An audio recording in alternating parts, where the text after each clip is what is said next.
ما وی زما واده دی چې لږ تګ سوال وکړم. واده م دی. ستاسو واده دی؟ کله؟ اختر نه پس. نو تاسو ځان له څه نه دی اخیستی؟ سلامونه احترامات ګرانو کتونکو. علب خان شیرپور ویلفیر فاونډیشن ته دغه بې وسه بې څوکه زنانه بچې خویندې میندې دا راځي او په اعتماد سره دې ځای نه څه ناسوړي.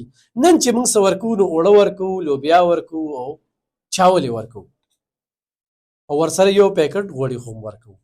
دا موږ دغه رور ډېره زیاته مننه کوو. دغه شناخت زه د ویډیو کې په دې وایم چې دلته کې عجیبه عجیبه خلک دي موږ سره چې کوم ډونر دي که نه خو هغه ډونر قلم راوالي او حساب کتاب کوي چې در ورځې یو ګوته یې غوړي م ورکوي او یاره ما ده سره څومره امراد کړی آیا د دې نه زیات وکړو خو ویې نه کړه. یو د الله کیمره لګېدلې ده، بل دا خلک د رنګ رنګ خبرې کوي او کمنټس کوي. نو زه دوی ته د یو ویشتو په سلام کوم او زه پرې خوشحالي کوم، خفه کېږم پرې خرګز په دې نه چې دا د الله په قهر باندې اخته دي. او بیا په داسې حالاتو کې چې موږ له څوک پیسې رالیږي نو حقیقت دا دی چې دغه جنتیان دي. بل ډېر خلک په ټیک ټاکو باندې فیصلې کوي چې الف خان له خو ما پیسې ونه لېږلې ولې پلانکي داسې وې پلانکي داسې وې. هغه ته زه همیشه دا وایم چې پړه لاس کېږه چې ایا ستا دا پیسې په ځای ولګېدې تا چاله لیږلي خو دلته د مسافرو دا پیسې ټیک ټاک ولګېدې. په دې پښتونخوا کې به غربت نه وي، دومره پیسه دا مسافر رالیږي خو صحیح لګي نه، هغه صحیح لګي نه. ځکه چې دا زه په یو 3 ډونر باندې لګیم که نه، یو ورور 20,000 روپۍ په ایزي پی سره رالیږلې وي د هغه ډېره زیاته مننه کوم. یو ورور 15,000 په ایزي پی سره رالیږلې وي د هغه ډېره زیاته مننه کوم. نو ګرانو کتونکو بل چې کوم دی نو دغه پیسو کې په 5,000 چې کومه صدقه ده دې کې ما سلایي ماشینونه یو 3 کسو له دغه کړي دي، کونډې دي که نه یتیمانې بچې دي نو هغوی له به ورکوو او ورسره چې کوم دی نو کلیم به یې هغه ډېره زیاته مننه کوم. خو د دې سره به خبرې اترې کوو. دا خبرې واورئ. بچې د کوم ځای؟ د چینې. څو وروڼه خویندې یې؟ 4 وروڼه او 3 خویندې. پلار دی؟ هغه بوټ کوي. ته څویم کې سبق وایې؟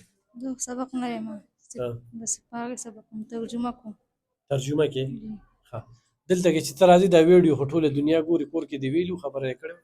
او جي مور مې راغلې ده. ستا ګټه وټه څه ده هلته کور کې؟ وروڼه دي؟ وروڼه مې څه کار مار نه کوي، تش یو پلار مې کوي.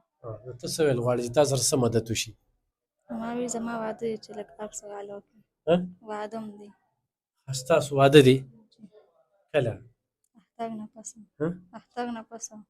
نو تاسو ځان له څه نه دی اخیستی؟ تا خو به کور والا امسې کوي، خفه نه شي چې ته په ویډیو ولې رالې؟ تشه مور مې راغلې ده. خو د مجبورۍ د وجې کیمرې ته رالې. کور والا هم غریبانان دي چاله چې ورکړی؟ نو ته وایې چې تا له څه وکړي؟ چې بس څه م خوښه یم. ګرانو کتونکو جهیز کې ستاسو واشنګ مشین، ستاسو سلایي مشین، ستاسو ایکسري، ستاسو ترماس، ستاسو بل څه بل څه بل څه خپله بچی یو ګڼئ، خپله خور یو ګڼئ. ډېره ګرانه ده چې په دې حالاتو کې چې د پیغور نه د بچ کېدو دپاره چې ما ورته وویل چې ستا دا ویډیو به ستا هغه کور والا هم ګوري خو هغوی هم بې غریبانان دي، ستا دا ویډیو ستا دا خلک هم ګوري. وي مور نه مې تپوس کړی خپل غربت را په ما کړو.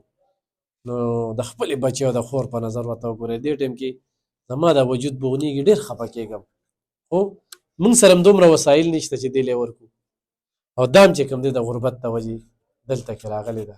بیا وروڼو ته څه پیغام ورکړې؟ زه ډېر په ګرانه باندې راغلی یم، امداد کوي نو ما سره دې وکړي. د واده جهیز سامان د واده جهاز راسره وکړي. ګرانو کتونکو په دې باندې زموږ اکاونټ نمبر دی، زموږ رابطه نمبر دی، نو ضرور رابطه وکړئ. ډېره مننه.